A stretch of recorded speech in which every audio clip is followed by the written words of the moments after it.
Welcome to the TCU Innovates podcast. For over 150 years, Texas Christian University has been at the forefront of innovation, and we're just getting started. I'm TCU Chancellor Victor Bashini. And I'm TCU President Daniel Pullen. We are your hosts of TCU Innovates. We highlight the latest stories of innovation and thought leadership across our community. Dream big, be bold, and lead on, Horned Frogs. Well, hello, everyone. This is TCU President Daniel Pullen, and I'm excited to welcome you to another edition of TCU Innovates, our podcast that focuses on all things energy, all things action-minded progress, all things bold and ambitious and dreaming and future-looking. And today we're going to do all of that at scale with one of the newest members of the Horned Frog family, TCU's inaugural Chief University Strategy and Innovation Officer, Tom Wavering. This is the gentleman who's a member of the President's Cabinet who wakes up every day and thinks about how to unleash the potential across all of our colleges, all of our administrative departments to really create the best TCU we can be, as fueled by our all-new and recently approved and launched strategic plan, Lead On, Values and Action. So today is going to be a real treat. We get a front row seat to the process of creating that plan, what's inside that plan, and what are the aspirations for that plan as we look ahead. So welcome, Tom Wavering. Well, thank you, President Pullen. I'm honored to be here and join your exciting podcast. Excellent. Well, good. Tell us a little bit about your background, how you got to TCU. I'll chime in with a few things that I know if you were more modest than you should be. But how did you become a Horned Frog? Well, I became a Horned Frog back in July, but that journey started long ago. Originally, I'm from the Washington, D.C. area, and I had a whole career in industry, growing tech startups and doing really exciting things, and I always worked with universities and always saw kind of the potential universities had to really transform their community, the student body, really the whole country and world. And I thought, it'd be great to be on, join a university. And so that's when I got a phone call and was approached with someone who said, don't you want to go to Oklahoma? And I was like, I don't know that I want to go to Oklahoma, but they were very compelling proposition. And so my wife and I and our 7 kids loaded up our wagon, went to Oklahoma, got to do a lot of great things in Oklahoma. And while I was in Oklahoma, I think more than half the students at the University of Oklahoma are actually from North Texas. So the whole time I was there, all I ever heard about was North Texas and how great North Texas was. And I went to North Texas, but it was like Plano and Frisco and those places, and they're nice places. But I'm like, there's got to be something more. There's got to be another part of North Texas that could really connect. Plus, I'm from Washington, D.C., so the whole Washington, D.C., Dallas thing and football, it's from an early age. Dallas was a hard place for me. But that's when I learned about Fort Worth. And obviously, I was familiar with TCU from both the academic and athletics things that TCU had been doing.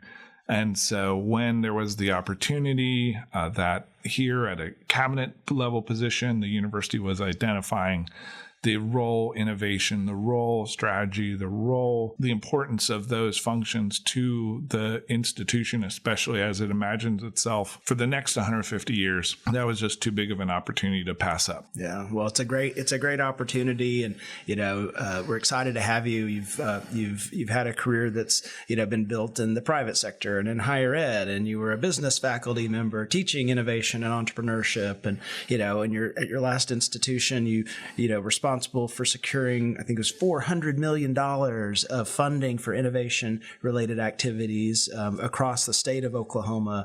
And you led an innovation hub, which was a gathering place where new things were created. And so you've got a really strong track record, and you're coming to TCU at just the right moment, just in time to help us author the strategic plan, along with about 10,000 of our fellow Horned Frogs and those who care deeply about TCU. Walk us through that process and sort of where we ended up, and why I believe anyway, and I want to get your opinion, why it could be one of the most innovative and bold strategic plans of any university anywhere in the country. Awesome. Well, again, I started in July, so the process was already well underway. The efforts by the leadership and across campus to help send out the surveys and already start the town halls had already begun.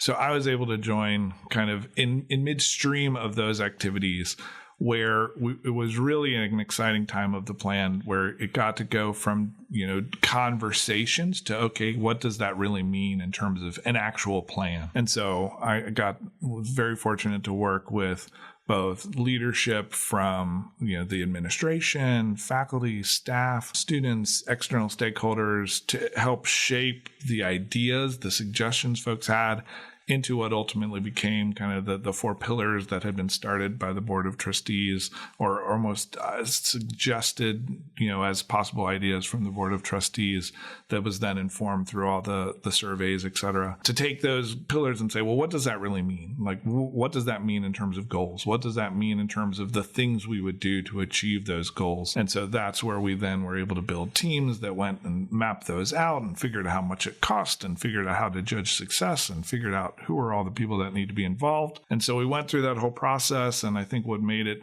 really innovative was really the champion from above saying, hey, don't feel limited by kind of what TCU's been. Like, imagine what TCU could be. Imagine what Fort Worth and North Texas can be, and how can TCU play a role in that? And so when you look at that process and say, okay, now we're going to do it in 9 months. So there wasn't time to even kick back and think of any other things. Like, no, we're going to go and we're going to imagine. And it's often in those kind of innovation doesn't happen in complacency.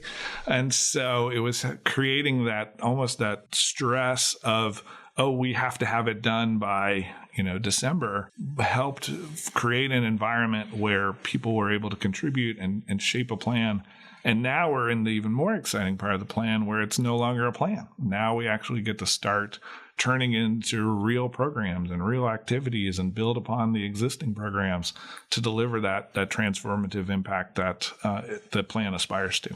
Yeah, it's really been fun to watch. So far here in 2025, the plan was approved last November by the Board of Trustees, and then there was a big kickoff event, and we had over 500 RSVPs, and a lot of people didn't RSVP and actually showed up at the event in the football stadium. And you were one of the featured speakers, and you got the whole crowd fired up and ready to run through a brick wall to make the TCU even greater. Talk to us from that moment to now. As we're having this conversation, it's probably been about a month or so since that moment. What's been happening? What are you most surprised about? What are you most proud of? Yeah, and I would say, the launch event was an amazing event. And I think, to me, one of the most exciting parts of the event was kind of after we had everyone went and talked, we had four corners where people could go and individually talk with the different pillar owners and have conversations and say, hey, I'm excited about community engagement. I'm excited about research. How can I get involved? And that, I think, really set the tone for really what's been happening since then.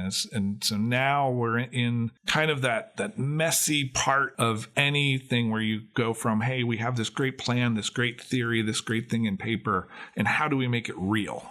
And that's where we're now engaging the actual operational and functional leaders across campus and saying, okay, well, we know, how much funding there is in the budget for next year. We know what we're trying to do in the plan.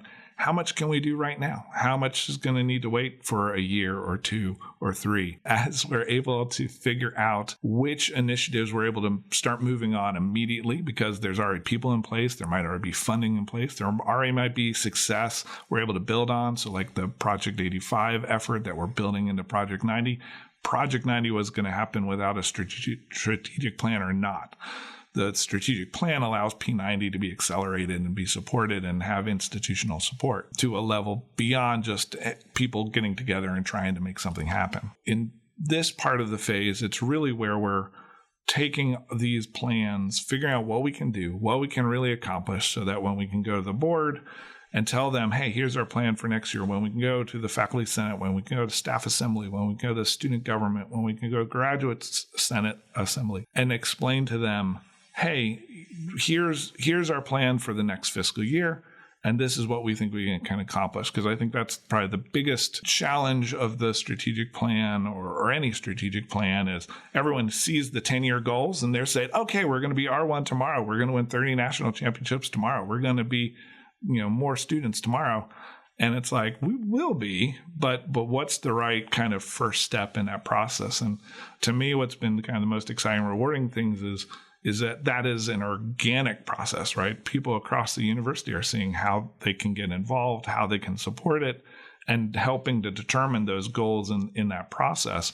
And have already been able to see a number of kind of early wins in the process as well. Yeah, it's been really great. I had a chance to present to the executive committee of the Board of Trustees just about a week ago. And, we had, 5 full pages pillar by pillar of really early wins where the campus has been mobilized, or we've had a strong instance of student success, or a thought leadership breakthrough, or the opening of a new facility that allows us to scale some activity that we're doing. One of the things you mentioned was P90 or Project 90. That's one of my favorite things in the plan. It's all about student success with the goal of increasing our graduation rates from what's already an all-time high at over 85% to being one of the best in the whole country at graduating students at 90% or above. Talk to us about that a little bit and sort of what goes into that, what parts of the university have to come together to see that level of student success. When you look at student success, one of the biggest drivers of that is people, right? And so one of the things that part of the plan anticipates is how do we as TCU, let's say ramp up academic advising so that we, meet or exceed, national standards and goals for how many advisors we should have per student. But then again, it's not just looking at it from advisors alone don't solve the problem. So it's involving folks from the curriculum and saying, how do we make sure that the curriculum we have and the graduation requirements map to the outcomes that people want in industry? Because again, the goal isn't just we want people to graduate. We want people to graduate that are going to be able to get good, high-paying jobs and demonstrate a strong return on investment. So it's getting that alignment between the academic side and the student affairs side, and then having kind of the administrative support and the faculty support and the student support to make those things a reality. Yeah. Oh, I love it. Well, one of the keys to student success is engagement. Mm-hmm. And, we have a forward emphasis on active and experiential learning. One of the updates I was able to provide to the trustees was that we're in the process of designing with the hopes of opening prior to the start of the fall semester, I believe, TCU's Innovation Hub, which was an early win in our overall goal to be really an epicenter of entrepreneurship and innovative activity for Fort Worth and at least North Texas. Talk to us about an Innovation Hub and how it can unlock opportunities for a university and the community in which it sits. Absolutely. Well, just the name of an Innovation Hub I often find is kind of confusing to people because innovation is one of those words that sometimes has very academic meanings, but it can also mean lots of different things. I always joke when I was hired to run the Innovation Hub at the University of Oklahoma 8+ years ago. There was also a group that was named OK Innovate. There was another group called Innovate OK. There was another group called Creative Oklahoma. And there was another group called Oklahoma City Innovation. And I'd been hired to run Oklahoma Innovation Hub. What I found was when you actually look at what they did, it was really impactful. These specific programs were impactful, but the name was kind of hard. And so that's where I've kind of adopted this idea that to me, innovation is what are things an organization needs to do to be successful and get to the level they want, but hasn't been able to. And that could be what students want to do but haven't been able to. Maybe it's experiential learning. Maybe it's that real world experience. Maybe it's travel abroad. Maybe it's other things. It could be things researchers or faculty or scholars haven't been able to do. It could be things the community hasn't been able to do. It could be things companies haven't been able to do. And so here at TCU, the Innovation Hub is going to be that opportunity to break down more of the barriers and silos between not just academic departments and helping students have a broader experience, because absolutely that's central and important. But how do we create spaces where faculty, staff, students, and the community are actually working side by side to solve problems and bring their collective expertise to that? And so we're really excited that, the Innovation Hub here at TCU will kind of fully open this August. We're actively interviewing candidates for the Innovation Hub director position right now. And the goal that I've been telling them is that when we open in August, it'll be in Reese Jones, and it'll have, really cool, furniture and lights and all types of cool things and be really innovative. But the building isn't what makes something innovative. It's really going to be what the people are able to do in that space. And so while the building's important, what we're focusing on now is what are the programs? What are the collaborations? To me, one of the really exciting ideas that I've been working with the folks at KTCU, as well as other stakeholders across campus, is we have all these amazing creative spaces like the studio we're in right now, all across campus. How can we find ways to connect more of those spaces to create more opportunities and get people out of maybe the building or the comfort zone they're already in into other places where that can expose them to new ideas, new skill sets, build stronger relations across campus? And then out of all this great innovative programs, activities, collaborations, there'll be very specific outcomes that we can measure and track. So some of those outcomes might be brilliant ideas for businesses and startups and things that have economic growth. Some of those outputs might be great things that help support community organizations. Some of those outputs might be a really interesting research idea. And some of those things might just be fun or might just be interesting that teaches somebody something that then the next idea is the thing that creates the cool research idea or whatever, and create a space and programming to drive that. Well, I love it. And including the fun, right? Yep. College should be fun, right? It should be fun. And I think those inviting places where people gather to dream and collaborate and connect and enjoy building relationships in the moment that can endure for a lifetime is a big part of the value of attending a residential institution of higher education. So I'm excited as anybody to see that vision come to life. You talked about collaboration. Certainly we are so fortunate to have a culture of connection across campus. We like each other. We are invested in each other. We work together. It creates these interdisciplinary opportunities that that can be facilitated in a built environment like an innovation hub. But it's not just what happens on campus, right? There's collaborations to be had beyond the four corners of our campus. And two of the things that you're working on, as I understand it, are establishing TCU's offices of government relations, how we work with city and county leadership and the state and the federal government, and then what we're doing from an interface with industry and the private sector partners that can bring value to the university and that we can bring value to them in return. Talk to us about those two initiatives and what you're thinking there. Yeah, absolutely. Well, I was just in an interview with someone today where I kind of said what is amazing and great about TCU is we are a place where relationships matter and everyone has strong relationships.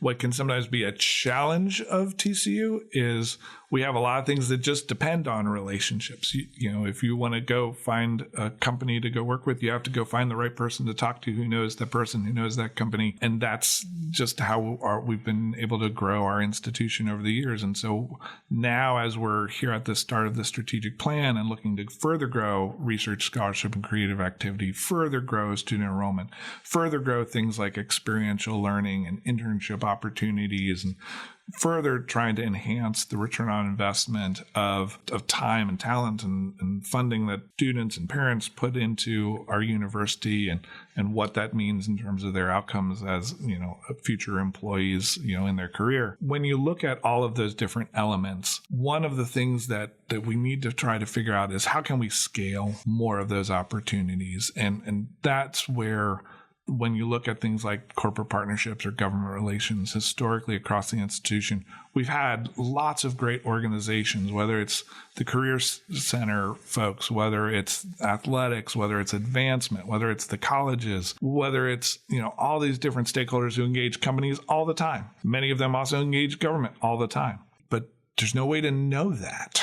There's no way to know. Like, I can't go to one place and say, who are all the people we know and we work with regularly at insert the blank company anywhere. What we're going to try to do in a lot of those programs is not like centralized function that says, oh, before you go to a company, go talk to Tom. What we're going to try to do is centralize and aggregate information so that there can be greater awareness across the institution of, here are all the different ways we're engaging companies. Here's all the different ways we're engaging the government. And then once we have that awareness, we can now look for strategic opportunity and say, hey, well, that's great that we're talking with XYZ company and their name is on a thing at the football stadium.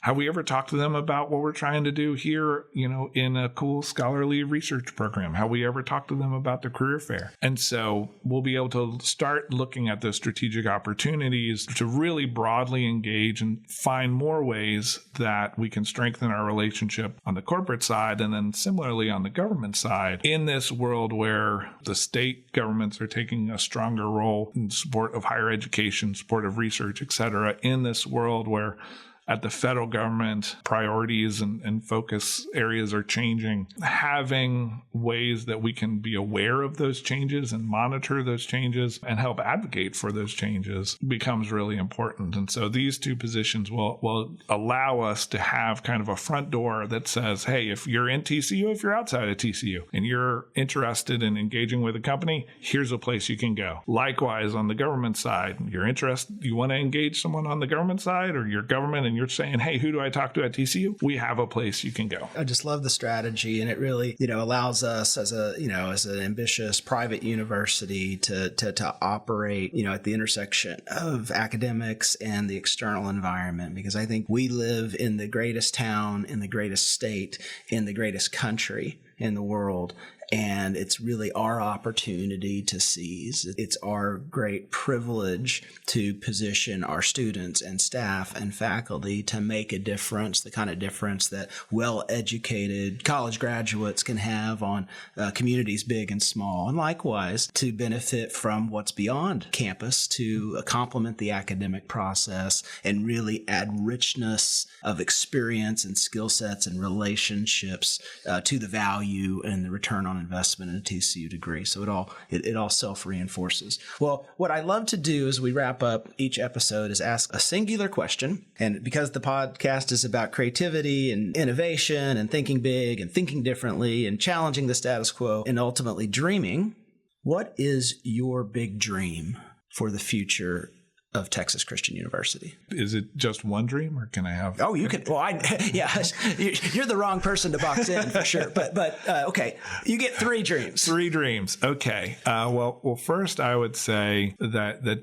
TCU is a nationally recognized leader in higher education, and that is through what we're able to do in the classroom with our students, what we're able to do in the labs and across campus through research, scholarly, and creative activity, with what we're able to do on all the various fields in athletics. And that when people think of Fort Worth, when they think of North Texas, maybe when they even just think of Texas, maybe when they just think of the U.S., they think of Texas Christian University.